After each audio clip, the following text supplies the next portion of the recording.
right. I want to thank you guys for coming to Clear the Box podcast. We have one of my great friends who I'm so fortunate to call a friend. I think we met around 2013, 14 with Jack Sandler being a de facto adrenaline West Coast Starz guy who always told me about you guys and how much fun he had and always go to your tournaments and made sure that we were always present. And I got a chance to get to know you and all the guys, and just your philosophy and everything you do is phenomenal. So we have the great Jono Zissi here from West Coast Starz, and also from the great Torrey Pines.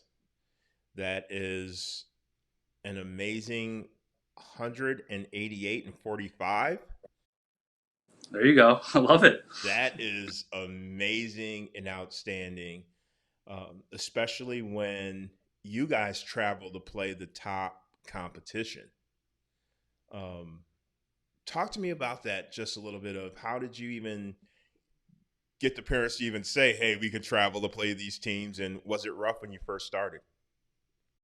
Yeah, well, first of all, obviously, thanks for having me. I love talking lacrosse, and it's been a minute for you and I to catch up. But as far as it goes out west, I mean, this is my 20th year out here, which is wild to think about. My journey and this how far lacrosse has come in general. But as it goes in Torrey Pines, it's a high school that is sort of really good at everything that they do. Every sport is kind of king.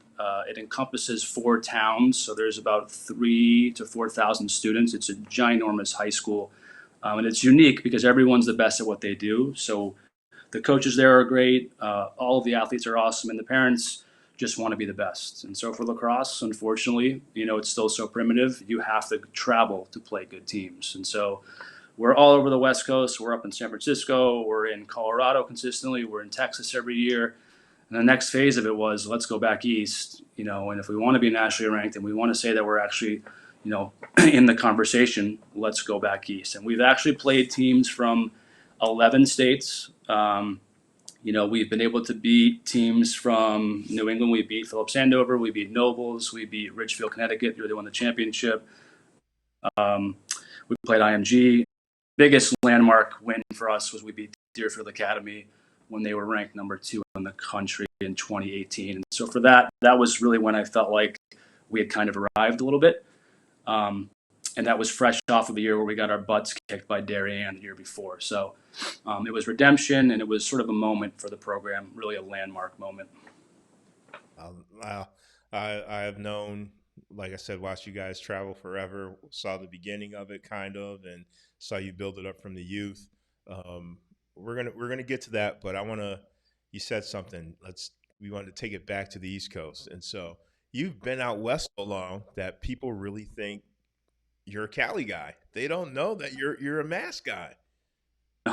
You're probably right, which is actually kind of great. I love that. But no, far from it. I mean, obviously born and raised in Winchester, and made, a decision that at the time was sort of unique and interesting to go to college, 2 miles from where I went to high school.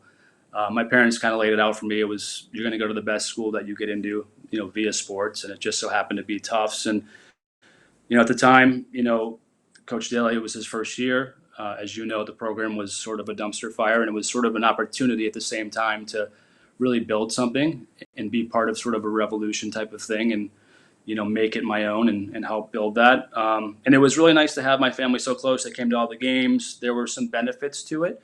But it's kind of when I graduated, I was like, I'm just going to go to the furthest place away I can find, which ended up being San Diego. So that's kind of how that all happened. Well, it's not like your dad doesn't know the game. Yeah, he still goes to all the games. He's still on the sideline. He rides the bus. It's interesting, and it's also wildly weird, but I love it. He loves it. So you mentioned being a couple miles away from home. You were a pretty good attackman.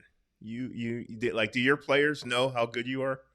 You know what? I've been fortunate enough to have some really great young coaches the last 5 or 6 or maybe even 8 years. We've got Jules Henningberg and Epple, and I don't warm up the goalies anymore. So my kids haven't even ever seen me hold a stick. So they're always like, did you even actually play? We don't even know about what your deal is.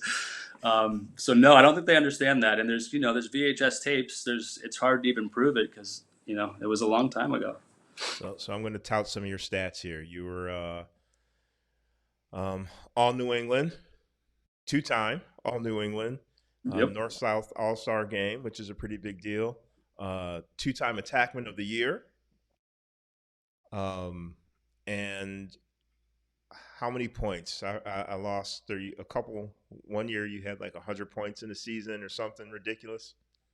Yeah, I mean to put that in perspective, there weren't many teams playing lacrosse back then, but yeah, I mean, Humble, humble. but yeah, no, John Perani, so it's funny though. I didn't start playing lacrosse until freshman year. I was super late to the game, and I'm one of the biggest advocates of multiple sports because I was that guy. I've been playing basketball since I could walk.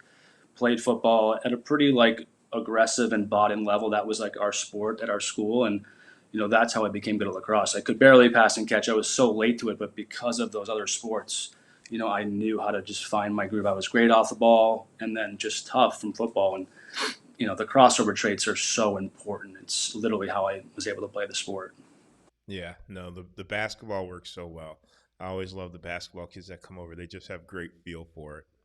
100%. And no one out west plays basketball. It's really tough. I mean, it's a lot of kids do play football, so you at least get the toughness athlete crossover, but no one really plays hoops out here. And so they don't, there's so many nuances of just how to play off ball defensively, just rotations and how to take up space and anticipating. It's challenging. I think that's a disadvantage for sure out here.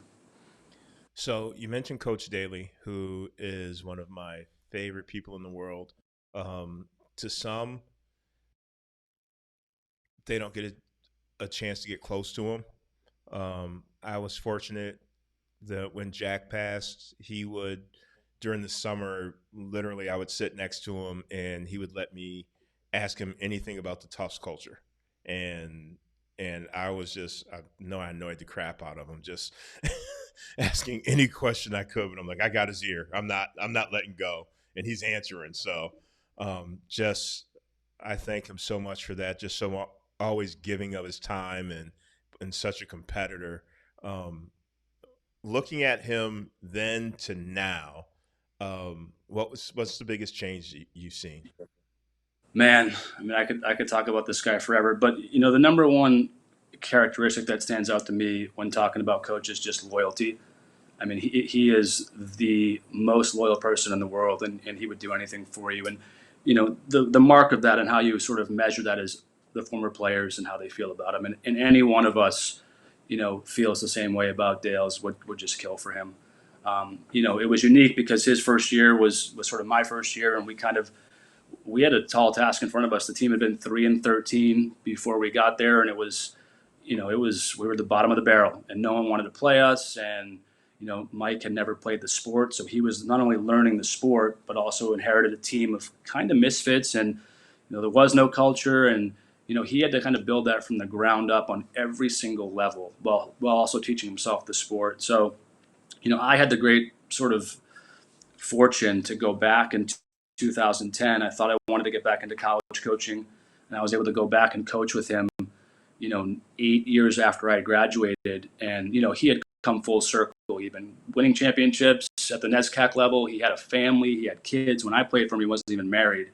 So it was a completely different version of him. And that was like I always call it my internship year. I wasn't getting paid really at all, but I learned so much from that year and from him, and our relationship grew to a different level as sort of like adults and removed from player coach. That he's one of my best friends at this point, and that year just so happened to be magical. Won the NESCAC, and then we won the school's first ever national championship.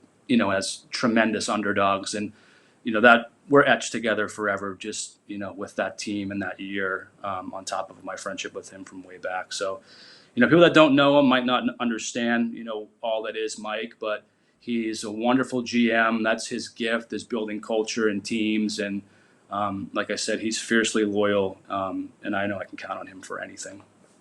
No, he is, like I said, just always giving of his time when I need something. Before games, he's talking to you a little bit. Game starts, he's Yeah, on you're you. done. Yeah, he's Game on you, after, on the refs. Yeah, he loves the refs. after it's great. Um, No, so you go to Tufts because you wanted to go to school, right? And then it's a great academics, right? We know the Tufts, and then coach. Were you like, oh, this coach doesn't know anything? What do we do? Or were you like, I just this is the guy. I'll follow him anywhere. It's a lot of both. It was, I had no business getting into that school academically. I was very fortunate. My father works at the dental school there, so it had been kind of rooted in our family. We have a connection to the university, and I was initially playing basketball. I played basketball my first year there. I wanted to play two sports, so those three things were kind of the draw. And I did think it was kind of similar to what Jerry Burton's kind of doing now with Harvard. It's like trying to attract kids that maybe want to go their own way and build something and be part of sort of a startup mindset more than going to the traditional, powerhouse. And I think there was some intrigue for me in like being part of building something. So it's all of those things kind of morphed into one. Yeah, just a great look at you can lead. If you're a leader, you can lead anything. Just a great mindset with Coach Daly. So, all right, now let's go from New England. You decide to fly out to Cali. What made you decide to do that? One, my parents would show up every weekend to the point where I was like, it's time to maybe separate. And two, like I was so busy playing sports and doing what I could to just sort of graduate that I hadn't even really thought about life after school. And I honestly, truth be told, was going to drive out and be a ski instructor in Idaho, and I was going to make the rounds. And this guy named Alex Cade, who I knew from a family friend, had just started what was then Adrenaline, which was literally a summer league and a camp. And I was like, you know what? I'll go through San Diego. I'll stop. I'll meet him. I'll work the camp, and then I'll end up in Sun Valley, Idaho, by around October. And then I got to San Diego and was like, I'm never leaving this place. And it was great because, again, same thing at the building level of the floor. Like lacrosse had just become a school-sponsored varsity sport in 2003 when I moved there. I'm working these camps. I'm teaching the kids that have never really seen the sport at entry level. And then I got offered a high school head coaching job at the age of 22, which, never happens back east. So I was like, gosh, like I've always thought about teaching. I know all I know is sports. So like coaching. And I was lucky because I made a ton of mistakes, but I was able to. No one really cared at that point out here about lacrosse. It was like, hey, you're breathing. You can coach this team. And I was able to kind of fend for myself and learn by fire and kind of make mistakes and evolve as a coach. And then I eventually went to graduate school and did the whole teaching coaching thing sort of from there. But again, similar feel. Moving out here, life is all about timing, and lacrosse was just beginning, and I had a chance to get my hands and footprints on kind of the beginning of it. So, what's the difference between California lacrosse and East Coast lacrosse?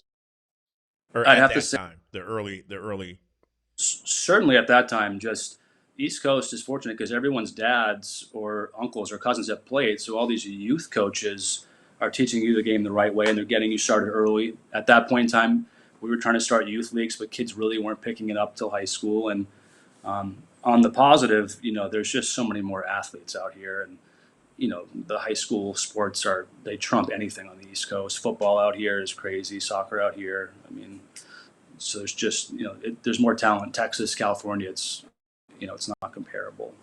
Yeah, I mean, it's not bad putting out a team of both the Mayos and Bubba Fairman and Isaiah Dawson.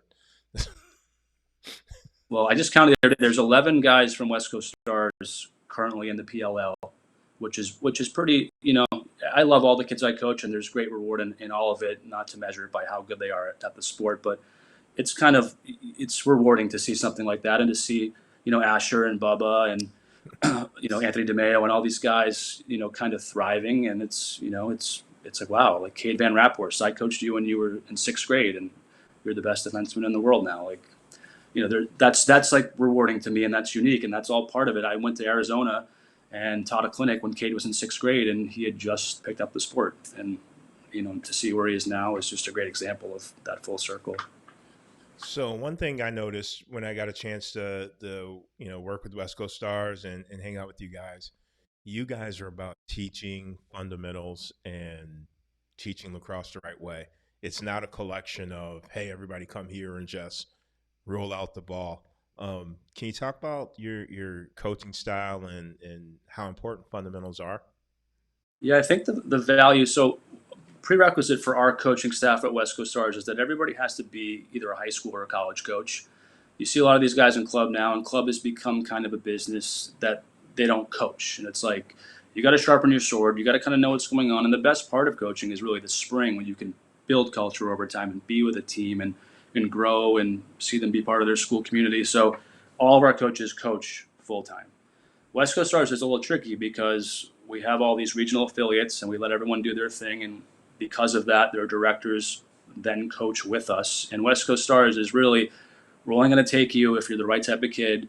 And it's more of a platform to bring these kids in front of the right coaches to help them achieve their goal of, the next level. And I think it's been very fruitful, helping kids find those looks and get seen in the right environments. And we know where to appropriate a kid. Hey, you're a D-midi here, or you're a transition guy, or, you're going to be great like with this midfield line. And we do a good job at sort of finagling pieces to get kids, looking at their best. So, it's been great. This is year, I think, 14 of the program, and it's as solid as it's ever been. And, if we're just a small piece of the puzzle, so be it. But it's definitely helping a lot of kids kind of reach that goal.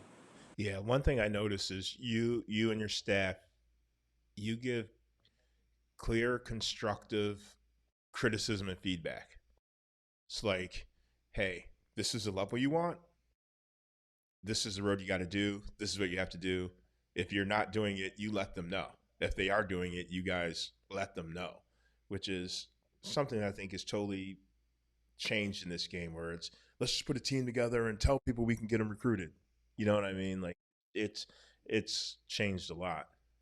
I saw someone, I think Andy K is a good buddy of mine, put a tweet out that was like, are you playing for a lacrosse club or are you playing for a social media company? Because there's a lot of misinformation out there and there's a lot of propaganda. And I just come back to, at this point, I'm one of the older people kind of in the mix. And it's like, you just got to hang your hat on.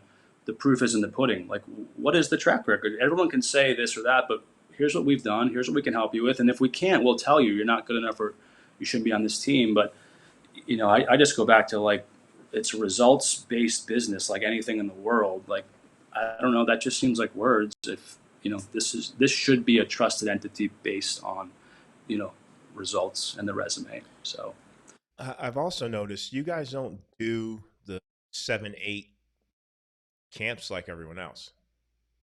No, we've gotten away from that. Just, we are trying to let everyone do their thing regionally too, and it's, we're great friends with the advanced guys and the Seattle guys, and it's what makes West Coast Starz work and what makes everyone really like it.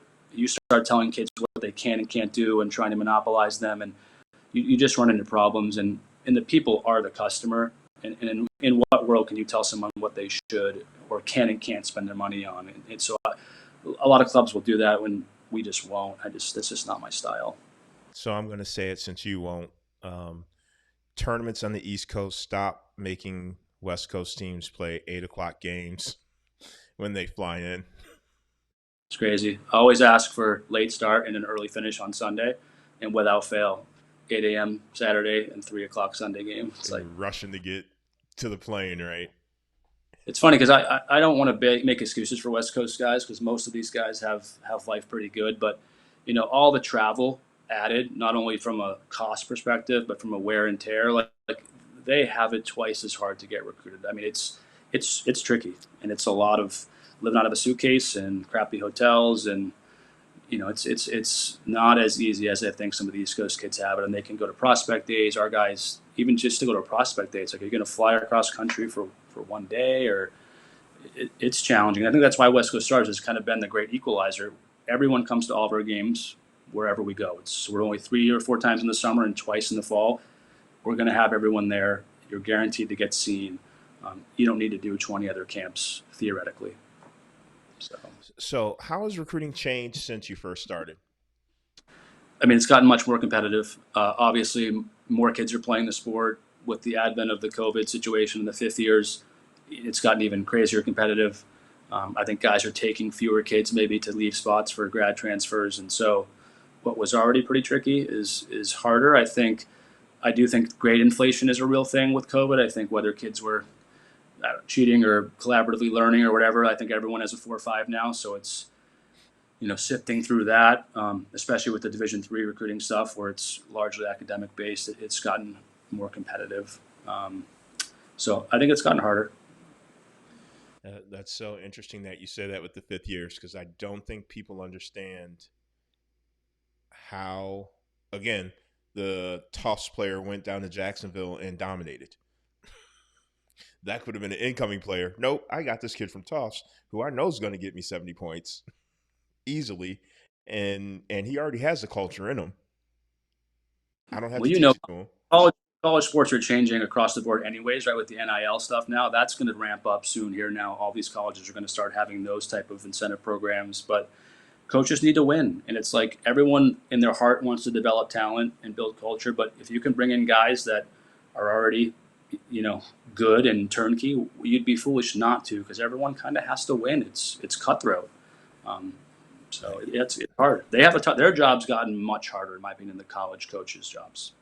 Well, I had this conversation the other day with someone telling me that coach doesn't want to win because they're not playing their kid. And I said, coach needs to feed his family. Yep. If your kid can help him win right now, he's playing you. Trust me. It's a difference. I would agree with that 100%. So what's the biggest mistake you made in your career with the recruiting process when it comes to kids, or your thought process with it? Yeah, I think as far as a coach, like I said earlier, I've made a lot of mistakes early on coaching, and I've adapted so much as a coach and been able to kind of through maturation experience, sort of realize what I need to work on and be a better communicator. And every group is different, and how you treat them is I've certainly evolved a lot as a coach. As far as the recruiting goes, I think the biggest thing is like if you make a mistake or too many mistakes, guys aren't going to trust you anymore, and you've got to really be careful when you nurture these relationships. Um, every kid's pretty talented, but you got to know more about the work ethic and the character of the kid. And then two, I've gotten to sort of know where kids might fit best based on the more I've learned about particular universities or how teams play or what style they play, where a guy might be great at Tufts in the up and down, or guys like Canadian style pairs offense off the wing, maybe a slicker guy would be good there. And I think that's where I've evolved is like, you'd be great at Denver or Ohio State or Cornell, whereas you're just, a big athletic midi. You might be great at Brown, getting up and down and playing two ways. So I think helping guys find the right players, I've gotten better at that. You talked about the trust and nurturing, and it just brought me back to a few tournaments where we worked together, and just the laughing and joking that goes around with you and the kids. But then when it's time to stretch and warm up, they're zoned in, and that gets done. Like, talk to me about that a little bit. Yeah, I mean, I think it's one of those cliche things, but nobody knows or cares what you know until they know how much you care. So you got to build those relationships and have kids trust you and know you care about them before you can just start disciplining them or just kind of being a hardo, for lack of a better term. So I think you've got to earn that trust and ability to kind of joke around but know when to cut it off, and that's certainly earned over time. And I take great pride in my relationships. That's kind of why I coach. I mean, I love the kids, and like I said, this is my 20th year or so. But you've got to earn that a little bit. I've seen, and look, there was a great article in the Wall Street Journal years ago about the Jersey Shore, and everyone was upset about it. And this guy was like, it's actually a great teaching tool because kids need bad examples to learn from. And I've just seen so many terrible incidents of coaching where I was like, God, I would never do that to a kid. Like, look what that looks like, you know. So, being in control of your emotions is a real sign of maturity too. And the coaches that are constantly losing that's never a good look. Yeah, definitely. So I wanted to get into adrenaline a little bit, running some of the best camps in tournaments in the country, and I'm not biased. I've been to them every year. I grab kids from there. Like you said, I've coached at them, so I know they're run well. But literally having the All-American game at the Star with the best players in the country is probably one of the most impactful games that people sit on the edge of their seat to see if their name's going to get called. Talk to me about the development of that and how it got to be this big. Yeah, I think running events is you got to be really organized. You've got to have great venues with great fields, like basically places people want to travel to. And we've done a good job of whether it's Vegas or Santa Barbara and obviously San Diego and having these great venues. And you got to treat people right. I do think Adrenaline does a great job with how they treat club directors, accommodating all their needs and their teams and their late ads and all this. And they do a great job of how they treat recruiters. They take great care of them. Accommodations are good. The pay is good. They feed them. And I think, over time, they started building these events and people kept coming back. And as I said earlier, all these kids that play West Coast Starz, they are on their regional teams at these events. And so all their buddies are playing against one another, which is really cool. And then they'll go play West Coast Starz together, in the summer. But it's super competitive. And you were able to get teams from all over the West. And then now the pinnacle is, and I'm unbiasedly saying this, I did work with the Nike All-Star Game. I've been around Under Armour game for years and years. The Adrenaline game is actually a better product right now. The venue is largely a part of that, but we started that game because 12 years ago, nobody from the West was making the Under Armour game, and we just said this is not a thing. This is BS. We have enough good kids out here. Let's make our own game. And the impetus of the game is really the best kids west of the Mississippi River. Every once in a while, we have a kid from the East Coast from a connection, but it's all the best kids west of Missouri, and it's really for them to rep the West and plant their flag. And this year we had 15 or 16 different states. We had an Idaho kid for the first time. We had Utah, Arizona. We had Missouri, Minnesota, Ohio. I mean, it was, the growth is staggering, and it's really awesome that we can put a product out with kids from 16 states from non-traditional. No, I can really say that game is amazingly impactful. I remember when I used to coach at Dallas Jesuit, they just waiting to go, right, and be an Adrenaline All-American, and putting the events together. Like you said, they're phenomenal events. I know the coaches, like the staff is amazing. Everyone on the staff is awesome. Like coaches, no, we're going to stay late. We're going to come early, see if they need help setting up the field. Like that's something that truly happens with Adrenaline in the events. Yeah, I mean, it's the whole startup mindset. I mean, like I said, Steve and Alex and Scott Hawks that kind of built this thing with their bare hands. It took a huge gamble, way back when in 2001. Which in hindsight, it's easy to say, oh, they built a lacrosse company, so what? Well, no one even knew what lacrosse was in 2001, so it was a giant deal. And so, yeah, that mindset hasn't really changed. I mean, you're always sort of an entrepreneur, and you're always in that startup mindset. You never lose it, and so you're either getting better or you're getting worse, and that's true as an event company. There's so many other companies running tournaments now. I mean, they're everywhere. You got to sharpen your sword, and what are you doing to stay different and to stand out? And you got to keep evolving. It's like any business, but yeah. Yeah, no, dare I say the PLL took the LXM model. Yeah, that used to be a fun event. we've had some steep learning. It was, we learned a lot of hard lessons with that financially, but again, we took a risk, and I'll credit everyone for trying to make that happen. It just, as you see with the PLL, it takes a lot of money and a lot of people to actually do that right. Well, I do know the from the product standpoint, great kids playing, people loving it, and great games. So, all right, my last question, which I always pose to every coach.